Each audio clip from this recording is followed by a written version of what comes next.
Good morning or afternoon, everyone.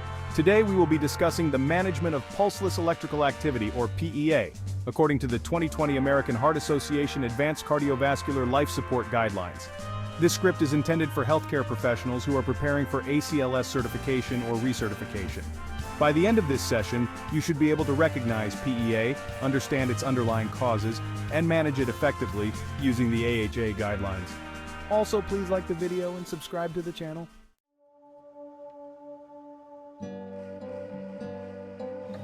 Pulseless electrical activity, or PEA, is a clinical condition characterized by the presence of organized electrical activity on the ECG, which should produce a pulse but without a detectable pulse. PEA is not a specific rhythm but rather a clinical situation that can result from various underlying causes.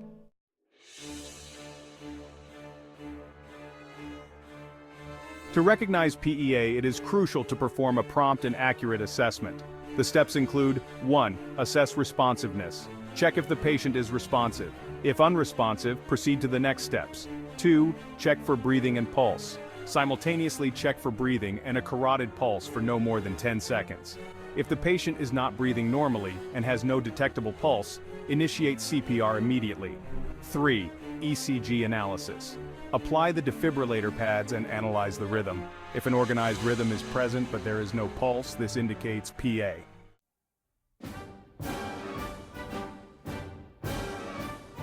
Once PEA is identified, the following steps should be taken. 1. High-quality CPR.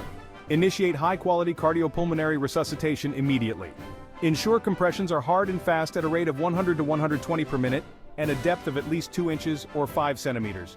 Allow complete chest recoil between compressions. 2. Airway management. Ensure the airway is open. If necessary, use basic airway adjuncts like oropharyngeal or nasopharyngeal airways.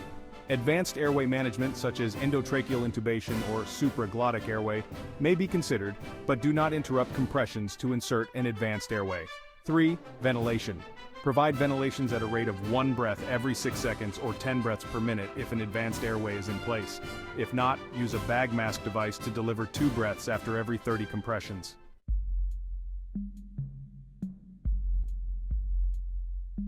Administer 1 milligram of epinephrine intravenously or intraosseously as soon as possible and repeat every 3 to 5 minutes during the arrest. Epinephrine increases coronary and cerebral perfusion pressure during CPR and is the primary drug indicated for PEA. In the 2020 guidelines, vasopressin is no longer recommended for routine use in cardiac arrest. Identifying and treating reversible causes is also crucial.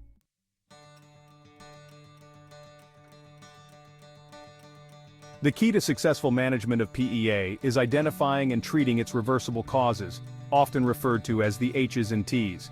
These include hypovolemia. Consider rapid infusion of IV fluids or blood products. Hypoxia. Ensure adequate oxygenation and ventilation. For hydrogen ions or acidosis, consider sodium bicarbonate administration if severe acidosis is suspected. In cases of hyperkalemia or hypokalemia, check electrolyte levels and treat accordingly, using calcium chloride or calcium gluconate for hyperkalemia. If hypothermia is suspected, warm the patient. For hypoglycemia, if low blood sugar is suspected, administer glucose. Consider needle decompression if tension pneumothorax is suspected. Perform pericardiocentesis if cardiac tamponade is suspected. Administer specific antidotes for known or suspected toxins. Lastly, consider thrombolysis or surgical intervention for thrombosis, either pulmonary or coronary.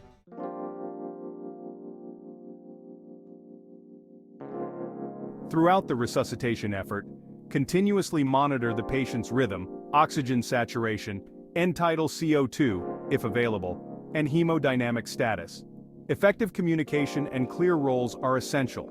Assign roles such as team leader, airway manager, compressor, intravenous or intraosseous access, and medication administration. Post-resuscitation, conduct a debriefing session to discuss what went well and identify areas for improvement.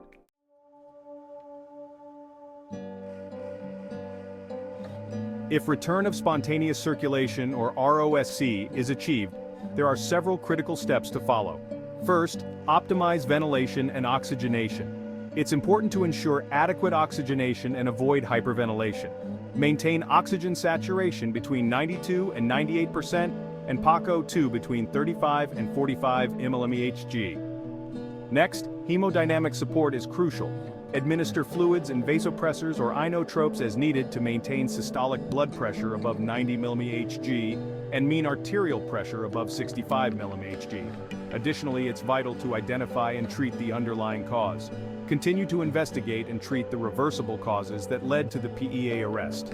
Consider therapeutic hypothermia, specifically targeted temperature management ranging from 32 to 36 degrees Celsius for 24 hours, for patients who remain comatose after ROSC. Lastly, utilize advanced monitoring such as continuous ECG, invasive arterial pressure monitoring, and other advanced monitoring techniques as indicated.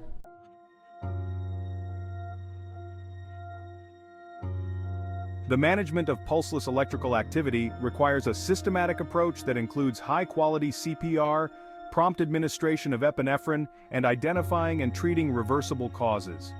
By following the 2020 AHA-ACLS guidelines, healthcare providers can improve outcomes for patients experiencing PEA. Remember, effective team dynamics and continuous monitoring are crucial throughout the resuscitation effort. Thank you for your attention.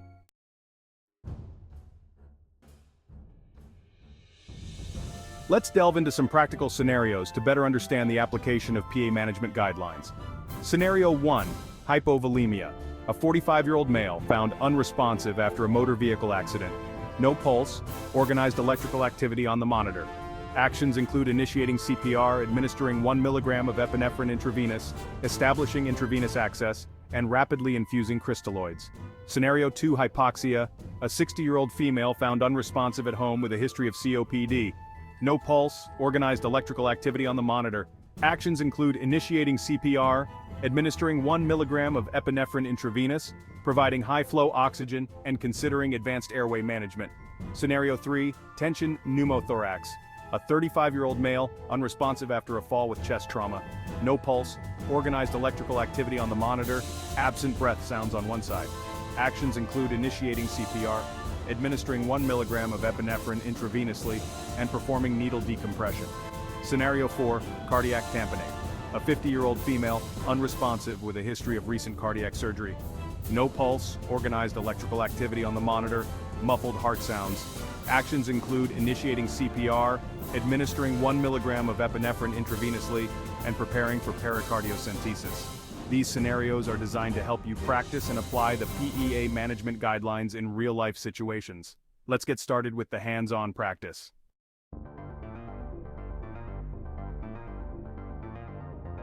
Now, let's answer some key questions about PEA management. What are the first steps you should take when you encounter a patient in PEA? Check for responsiveness, breathing, and pulse. If unresponsive and pulseless, start high-quality CPR and analyze the rhythm to confirm PEA. How often should epinephrine be administered during a PEA arrest? Epinephrine should be administered every 3 to 5 minutes during the arrest. What are some common reversible causes of PEA? Common reversible causes include the H's and T's, hypovolemia, hypoxia, hydrogen ions, acidosis, hyperkalemia, hypokalemia, hypothermia, hypoglycemia, tension pneumothorax, tamponade cardiac, toxins, and thrombosis, pulmonary or coronary. Thank you for your participation. Remember, the key to successful PEA management is early recognition, high-quality CPR, prompt administration of epinephrine, and identification and treatment of reversible causes. Let's continue to practice and refine these skills to improve patient outcomes.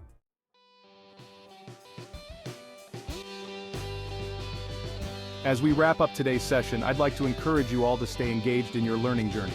For further training and certification, please visit One Call CPR located in Dallas, Texas.